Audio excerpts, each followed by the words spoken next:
I never thought the worst day of my life would begin with complete silence. When I walked into the house that evening, my wife, Emma, wasn't crying. She wasn't yelling. She was sitting at the kitchen table with my phone in front of her, her wedding ring beside it, and a cup of coffee that had long since gone cold. She looked up at me with eyes I barely recognized. "I know," she said. Just those 2 words. I wish she had screamed instead. People always imagine betrayal starts with one reckless decision. They picture a single moment where someone chooses the wrong path. That's not how it happened for me. At least, not the way I remember it.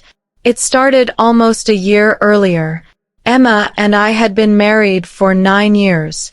We weren't perfect, but we had built a comfortable life together. We owned a small home, argued over grocery lists, watched old movies on Friday nights, and dreamed about taking a trip to Italy someday. Comfort has a strange way of disguising distance. You don't notice it growing until one day you're sitting across from someone you've loved for years, realizing you've spent the last hour talking about bills and appointments instead of each other. Around that same time, my best friend Daniel went through a painful divorce. I'd known Daniel since college. He lost more than his marriage. He lost his confidence. He started stopping by after work just to avoid going home to an empty apartment. Emma welcomed him with kindness. She always had. Sometimes we'd all eat dinner together. Sometimes Daniel and I stayed outside talking long after Emma went to bed. Then my workload changed. Long hours. Weekend meetings. Business trips. Daniel started checking in on Emma whenever I was away. At first, I appreciated it. She was lonely. He was lonely. It seemed harmless. If someone had warned me then, I would have laughed. Because the truth is, trust makes you blind. Months passed before I noticed little things. Daniel knew details about Emma's day before she told me. Inside jokes I wasn't part of. Conversations that had happened while I was working. Nothing inappropriate. Just close. Too close. I ignored the feeling. After all, they were my 2 favorite people. One rainy evening I came home early without telling anyone. Daniel's car was parked outside. I smiled. I figured they were probably making dinner. When I walked in, they jumped apart so quickly it looked rehearsed. Neither had done anything wrong. At least nothing I could prove. But people don't flinch like that unless they're hiding something. Daniel left 5 minutes later. Emma insisted they were only talking. I believed her. Or maybe I chose to. Because believing was easier. After that, doubt became part of my routine. I'd notice her smiling at her phone. She'd quickly lock the screen. Daniel stopped coming over as often. That should have reassured me. Instead, it made everything worse. People don't disappear unless they're trying not to be seen. One night, I asked Emma directly, "Is something going on?" She looked hurt. No. I wanted to believe that one word. So I did. Life continued. Birthdays. Family dinners. Weekend errands. Everything looked normal. But nothing felt normal anymore.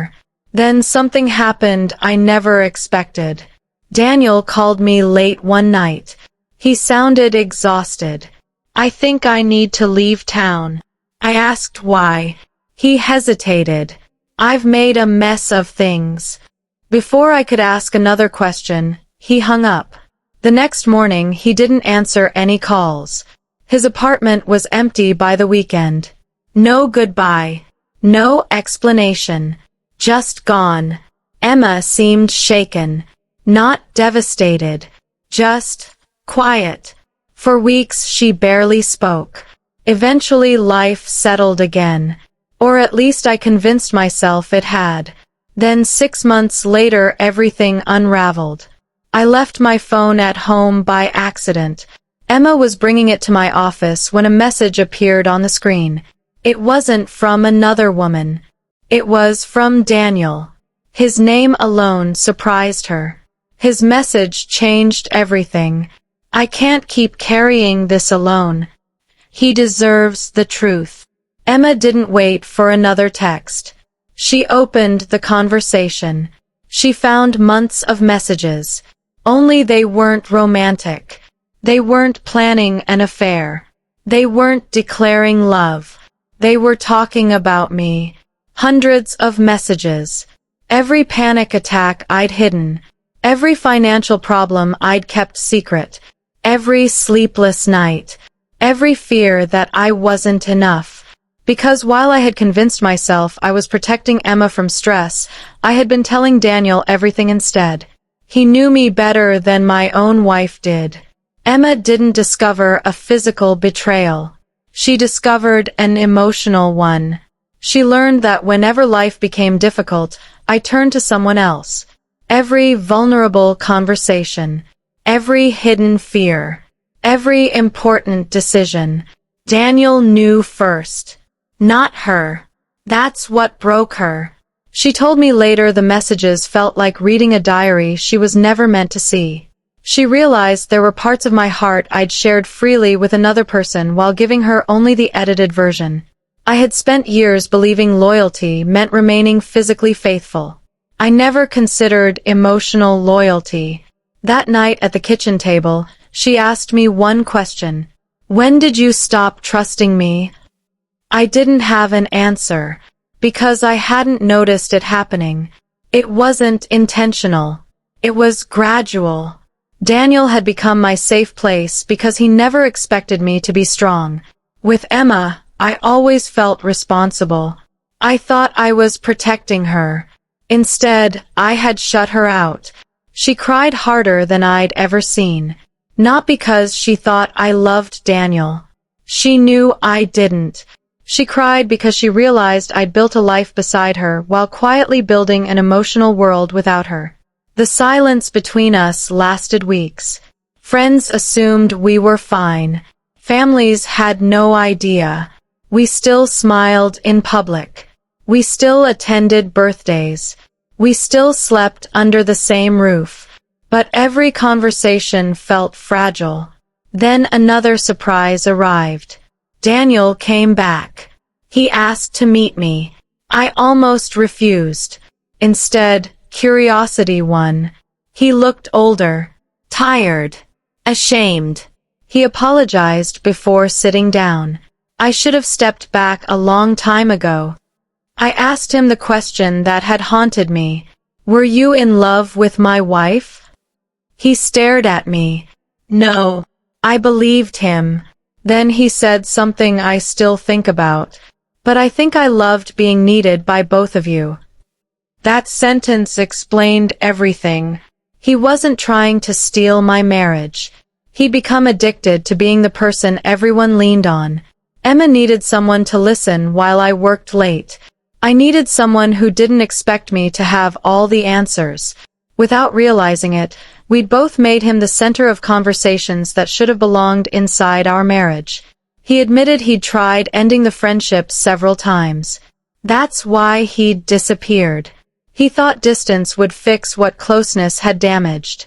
Instead, it only left unanswered questions. Before leaving, he handed me a small envelope. Inside was a letter. It wasn't addressed to me. It was addressed to Emma. I debated for 2 days before giving it to her. She read it alone.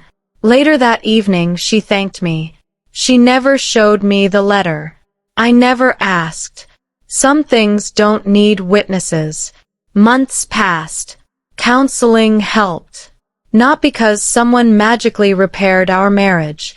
Because someone finally forced us to say the things we'd spent years avoiding. I admitted I was afraid of disappointing her. She admitted she stopped telling me when she felt lonely because she thought I already carried enough pressure. Neither of us had been protecting the other. We'd simply been protecting ourselves from uncomfortable conversations. Our marriage didn't heal overnight. Some scars never completely disappear. Even now, certain songs remind me of that year. Certain streets remind me of conversations that should have happened at home instead of in someone else's car. Daniel never contacted either of us again. The last I heard, he'd moved to another city. Sometimes I wonder if he's happier. Sometimes I wonder if he still feels guilty. Then I remember guilt isn't something another person can resolve for you. It's something you either carry forever or slowly learn from. Emma and I are still together. People hear that and assume it's a happy ending. Life isn't that simple. Trust doesn't return because time passes. It returns because thousands of small choices slowly outweigh one enormous mistake. Every honest conversation, every difficult confession, every moment you choose transparency over convenience, those things matter. Looking back, the biggest lie in our marriage wasn't an affair. It was the belief that hiding pain was the same as protecting someone you love. I thought strength meant carrying my burdens alone while sharing them with someone outside my marriage who seemed easier to talk to. I never realized that every secret conversation quietly moved me one step farther away from the person I had promised to face life with. If you'd asked me years ago what could destroy a relationship, I would have listed infidelity, deception, or betrayal. Now I'd give a different answer. Distance. Not the kind measured in miles.